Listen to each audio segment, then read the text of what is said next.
The singularity function which I would like to talk about now is the unit delta function. It is also called unit delta function. You can either call unit impulse function or unit delta function. Okay. So it is also referred as Dirac Delta function.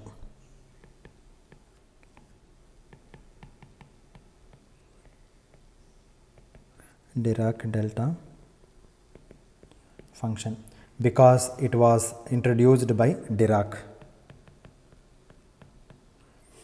Now one can introduce this function in the following fashion. Okay, suppose I have a symmetrically situated pulse. Okay, the pulse looks like this. Okay, with the width of d units.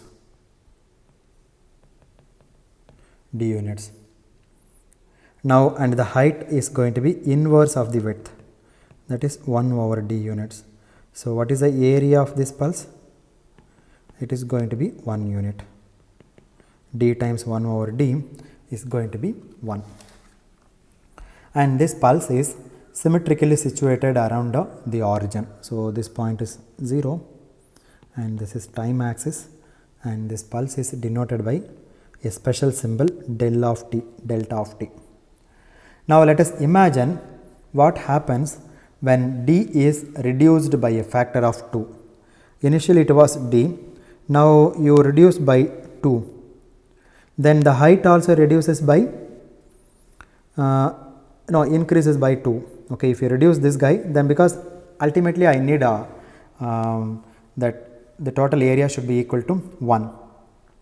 Okay, when d is reduced by a factor 2, then the pulse width diminishes, but the height increases. Okay, let's say initially it is d units. Now if you reduce by 2, then it becomes like this, but the height increases like this.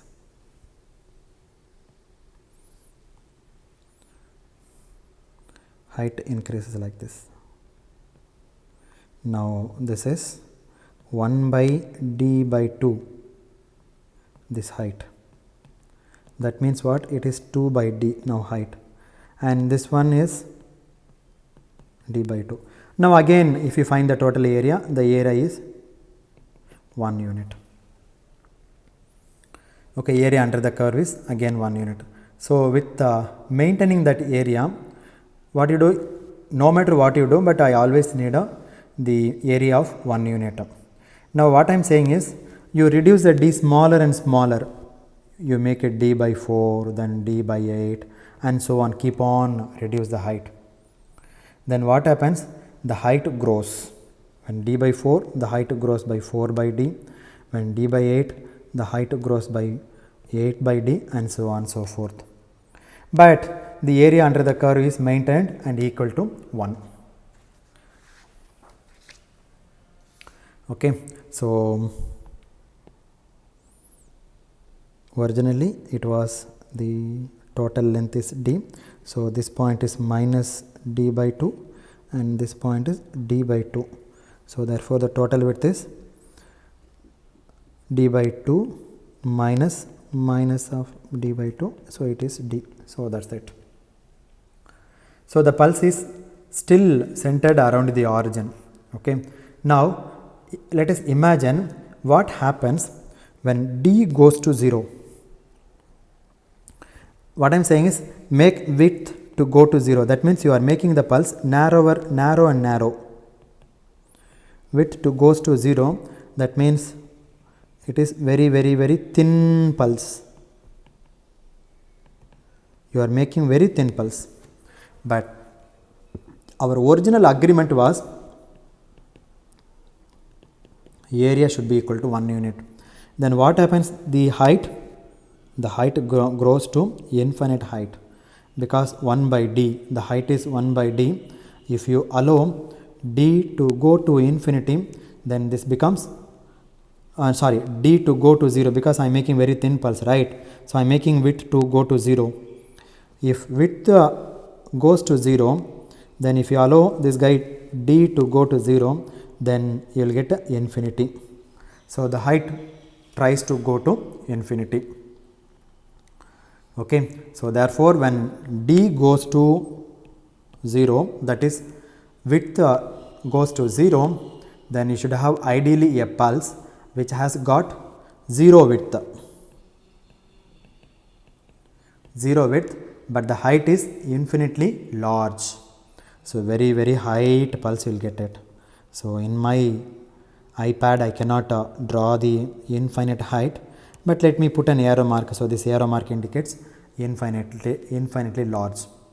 So that's what is called the impulse function or delta function. So delta function has 0 width. When I say 0 width means like literally it is not 0 width, it is very thin. Okay, the width is very small. Okay, so simply we will call 0 width. Okay, so and when the width is width is 0, then I cannot draw the figure up to infinity. Okay, so therefore I put an arrow mark, and this arrow mark indicates okay, mark the infinite. Okay, mark the point at infinity. So in a blackboard or in your notebook, so we will indicate an arrow mark, okay, like this, and say this is 1, and this 1 indicating not strength.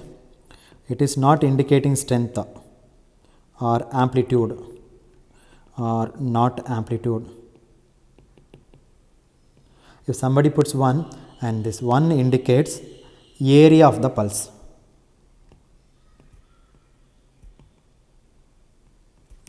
Okay, so this arrow indicates it is the pulse is going up to infinity, and near the arrow we put 1, and that 1 indicates area under this curve is equal to 1. So this function is defined as del of t. Now let me draw here very neatly. Again it is not neat. So this arrow indicates infinitely large. Okay, and if I put 1 here, and this 1 indicates area of the impulse or area under the curve is 1 unit, and the impulse is situated at t equal to 0, and this is time axis, and this function is denoted by del of t. So how do we define this del of t? Del of t is defined as limit d goes to 0 of this pulse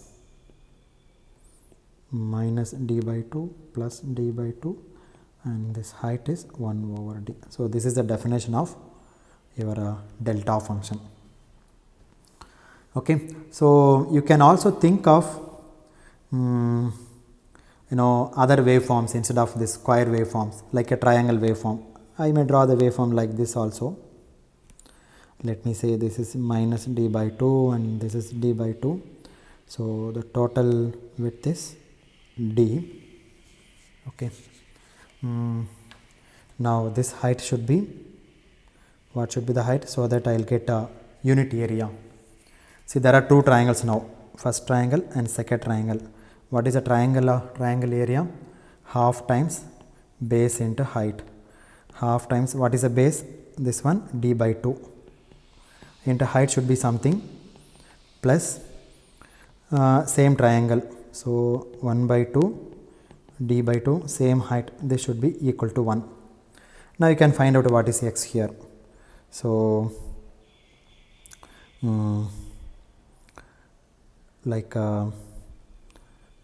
this is dx by 4 plus dx by 4 is equal to 1, then dx by 2 is equal to 1, right?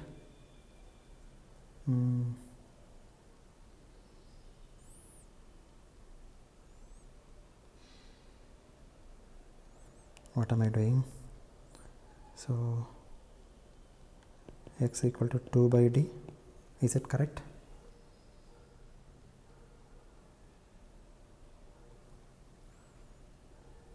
If x equal to 2 by d, will I get 1? Anyway, let me please check this one. Okay.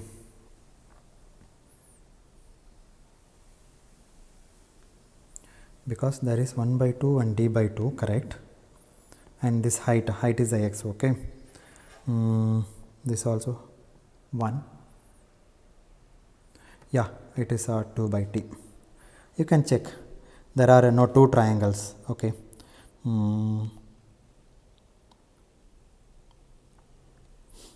Therefore this point should be 2 by d. But we will confine our discussion with a square pulse like this, minus d by 2 and plus d by 2, and this height is 1 by d, where limit d goes to 0. So this is the first definition. There is one more definition mathematically you can write. Okay. So a second way of defining del of t mathematically would be del of t equals 0 when t not equals 0. Okay. That is, del of t is 0 for every value of t except t equals 0. For t equals 0, it has infinite height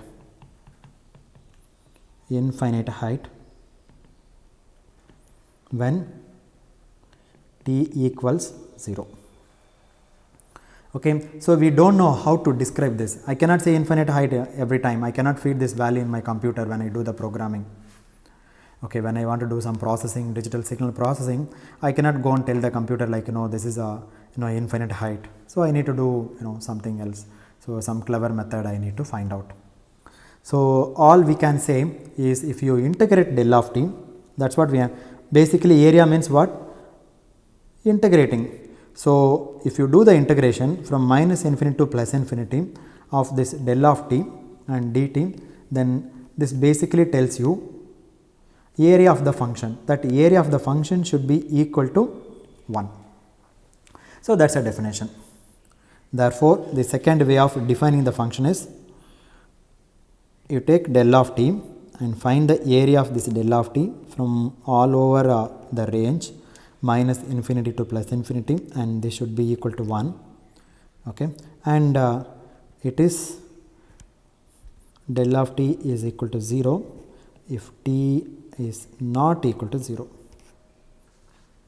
That means the area under this curve, infinitely large amplitude curve with 0 width, is equal to 1. Therefore, as you integrate through the origin from minus infinity to plus infinity, you will get a 1.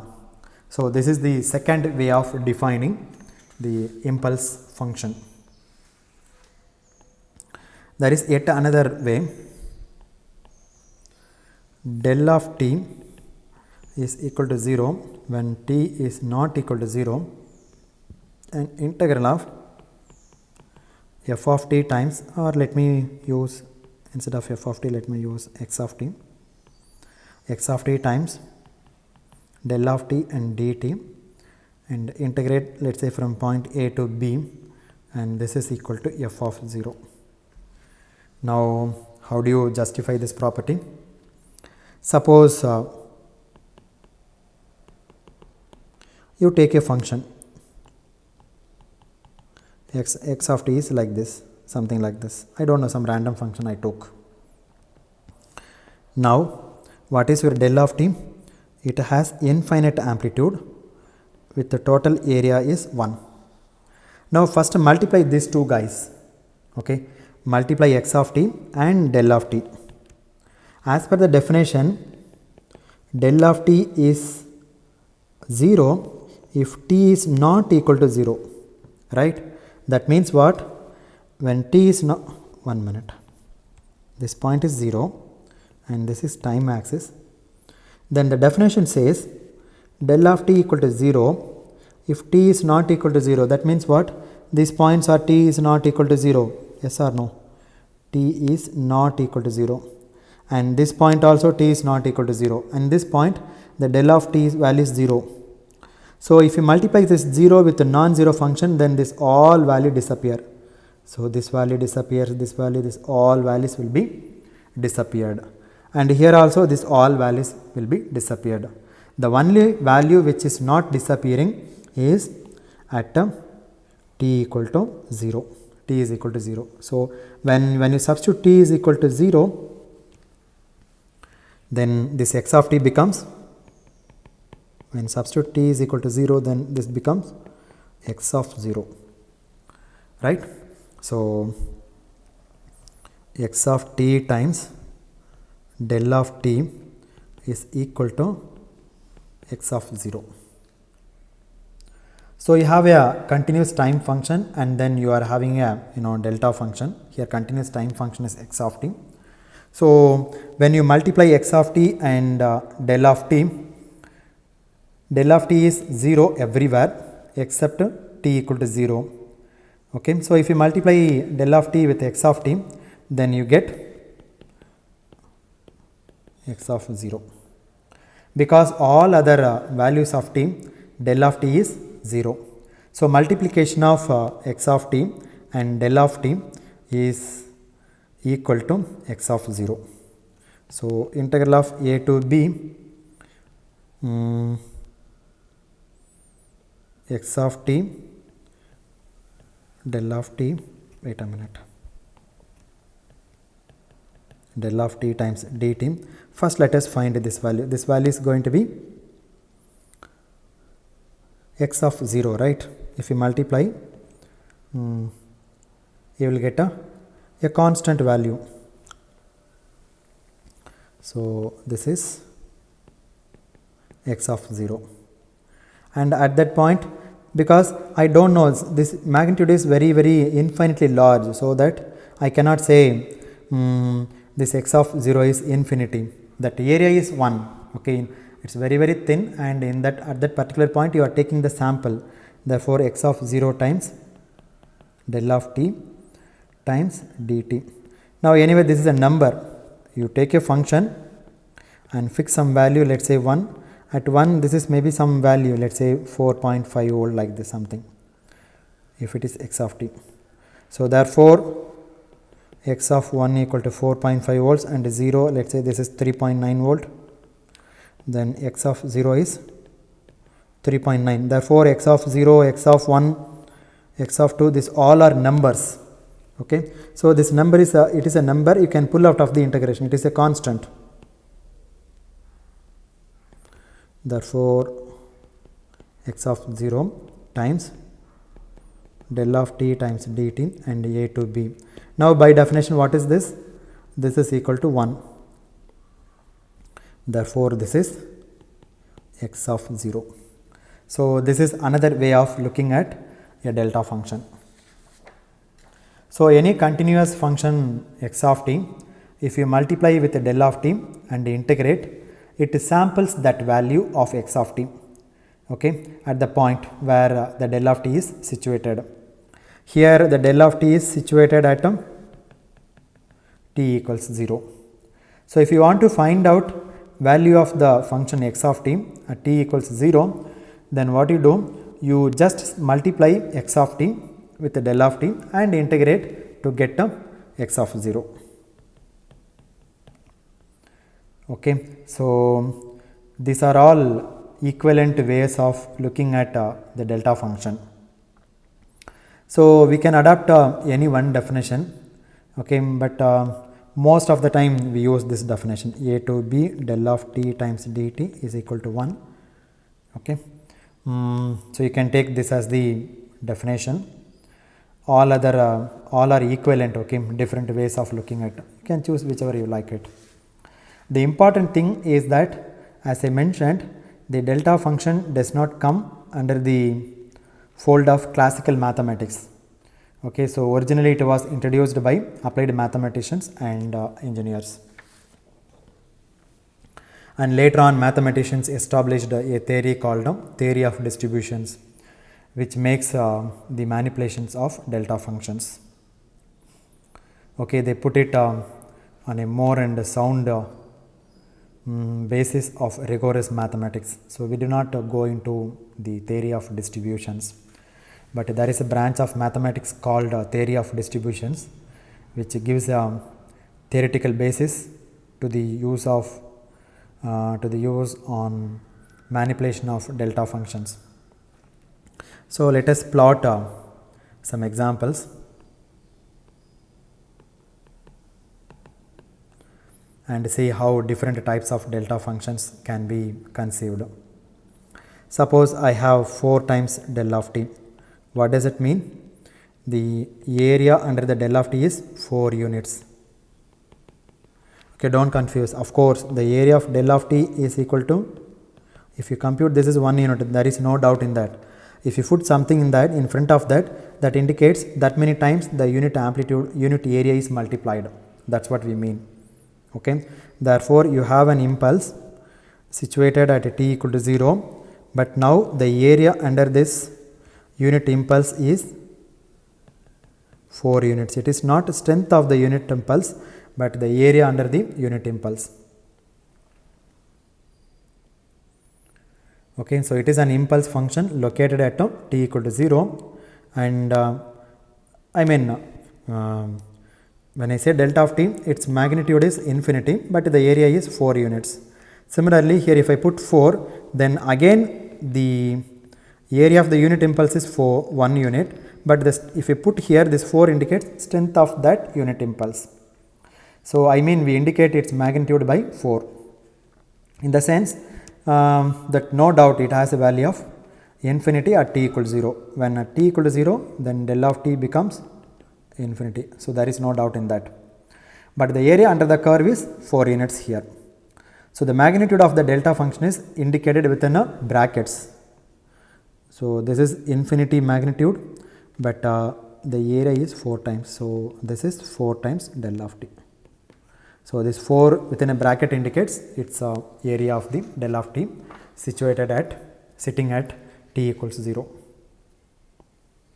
Suppose my del of t is sitting not at t equal to 0, it is sitting somewhere, let us say t equal to 5. Then you write, it is a delayed version of your del of t. If x of t, if you delay by 5 units, then you will write x of t minus 5. Right? You write x of t minus 5. Similarly, originally this was your del of t, now del of t is delayed by 5 units. So, you write del of t minus 5. So, this is infinity, and let us say the magnitude is 1. Suppose I want to denote a delta function which is locating at t equals 4 and the magnitude is, let us say 5. So, therefore, it is t is equal to 4, therefore, del of t minus 4, its magnitude is, let us say 5. So, you write 5 in a bracket here, and this arrow mark indicates infinite magnitude. Anyway, that is undefined at t equal to, now here at t equals 5, the delta function is undefined.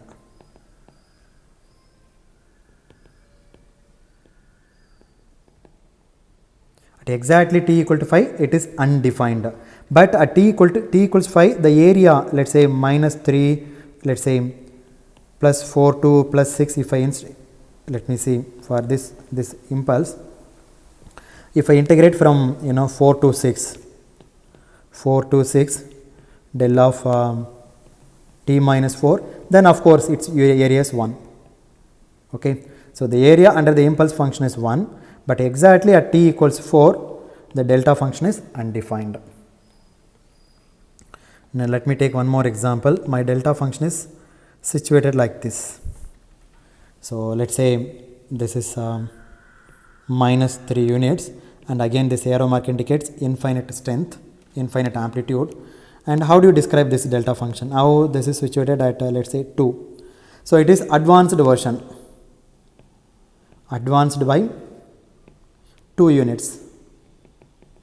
Therefore, if you take x of t, if you advance by 2 units, then how do you write? X of t plus 2. Similarly, the delta function was originally at t equals 0. Now it is advanced by 2 units. So del of t becomes del of t plus 2. Now it is in the negative direction, so its strength is minus 3. Therefore, this delta function becomes minus 3 times del of t plus 2. So like that you can cook up many more examples. So there are certain properties for a delta function.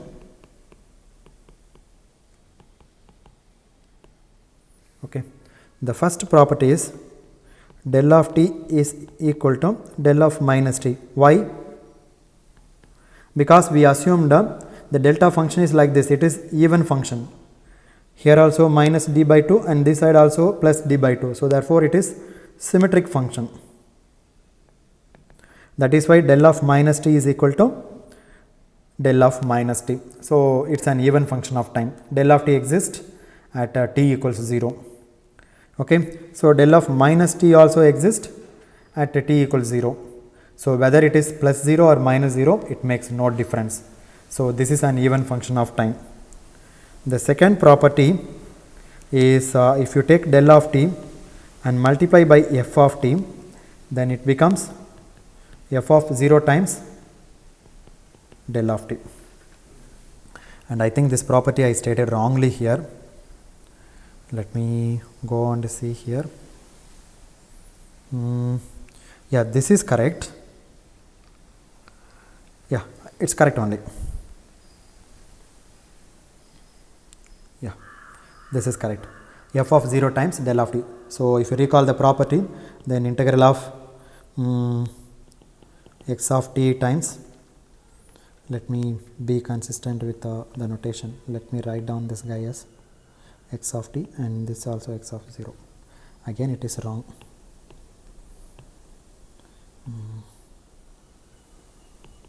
X of t times del of t is equal to x of 0 times del of t.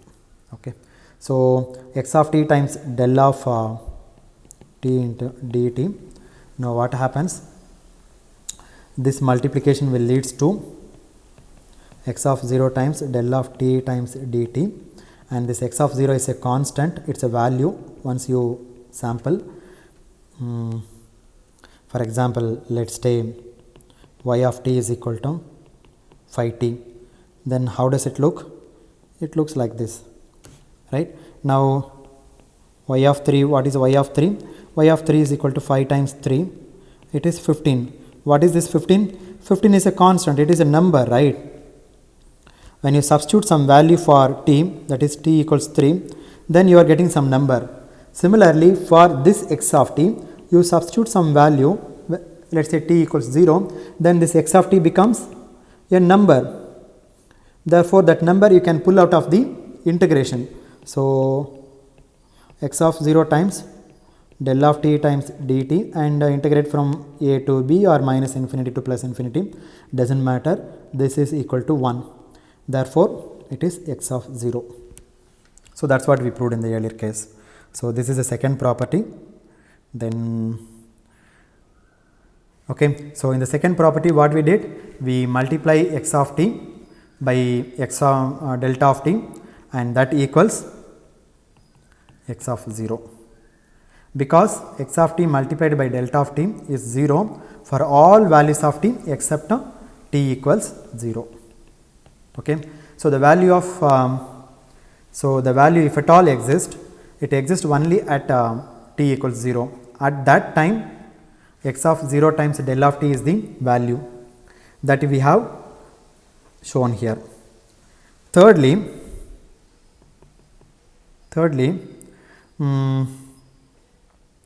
if I integrate del of t minus t naught times x of t, if I integrate over a range which includes this t naught. Okay, let me say a to b.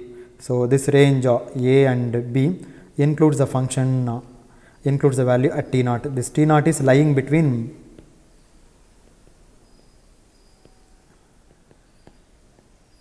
like this. Then obviously this is equal to x of t naught, because my delta of t is situated at t equals 0. Okay, so this range includes t naught. Obviously, everywhere the integrand is 0 except when t equals t sub 0, because at t equals t naught, del of t minus t naught exists.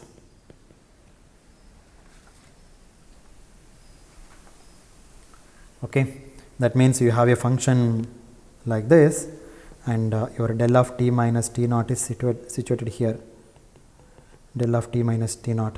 If you multiply, then this value is going to be x of t naught.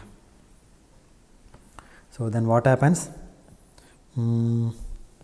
X of t del of t dt, this one is equal to,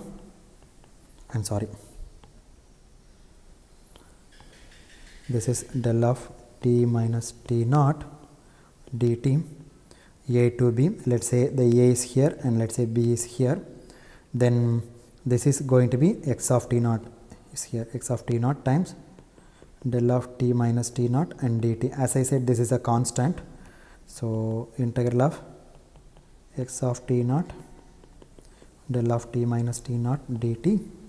So since it is a constant, you can pull out of the integration x of t naught del of t minus t naught in dt. By definition, this must be equal to 1. So this is x of t naught. That's it.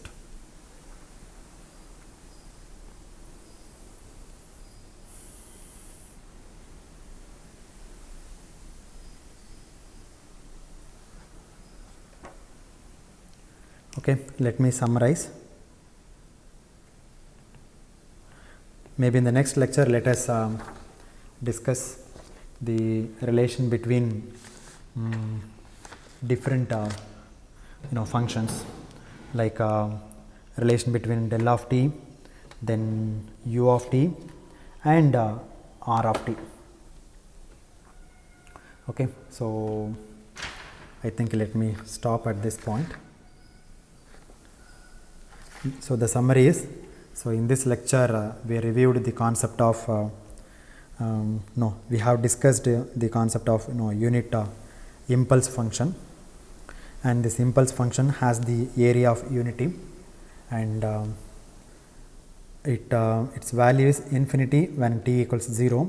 So when I say infinity, then that is not the correct way to say, so we can say that is undefined. Okay, so that's it. So in the next lecture, let us talk about the relations among del of t, u of t and r of t. Okay, if you integrate del of t from minus infinity to t, then you will get u of t, and if you integrate u of t from minus infinity to t, then you will get r of t. Okay, similarly, if you differentiate r of t by dt, you will get u of t, and differentiate u of t by with respect to t, then you will get del of t. So these are the relations among unit impulse functions, step functions and ramp functions. Okay, so that we will discuss in the next lecture. Thank you.